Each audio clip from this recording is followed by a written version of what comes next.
fun night out at the movies. It's a commonly held belief that senior women managers are a rare sight in corporate India.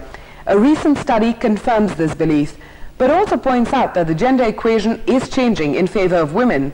But then there's another problem. Can men in corporate India cope with female authority? Well, as Darius Tarapurvala in Bangalore reports, some men are really trying.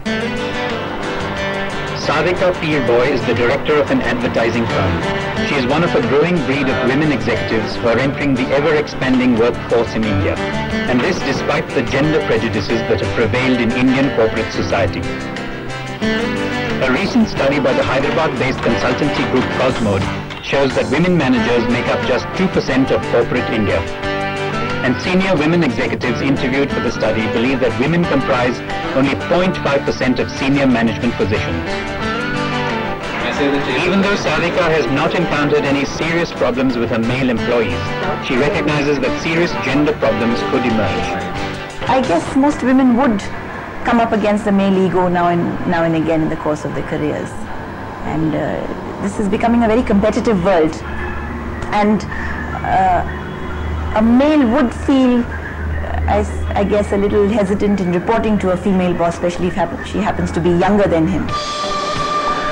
With the dejected male brigade reaching alarming numbers, Dr. RaviKumar, a professor of organizational behavior in the Indian Institute of Management in Bangalore, decided to tackle the problem head-on. Early this year, he devised a special study on gender sensitization as part of his organizational course for working managers and students. A fair number of my students, they quoted the inability to get along with a lady boss is one of the primary reasons for them to switch over the job. So I said, why can't we make an attempt to equip students when they're on campus to deal with this problem, because they have to live with this problem. The students were split into teams. Each team, of course, had a female boss. In a simulated work environment, these students voiced and discussed all gender-related issues, and eventually learned to tackle them. It helps to change attitudes. It helps to build up empathy. It helps you to realize that, the ground realities are that you will have to work with ladies. It's that you just forget the gender at that point of time. You just work like a team. That's what's important. Lessons, hopefully, that these young management students will carry to their workplace and help ease the gender divide in corporate India.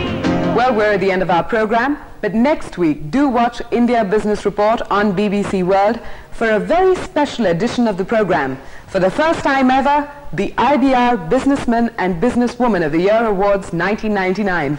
That's next week. But till then, goodbye.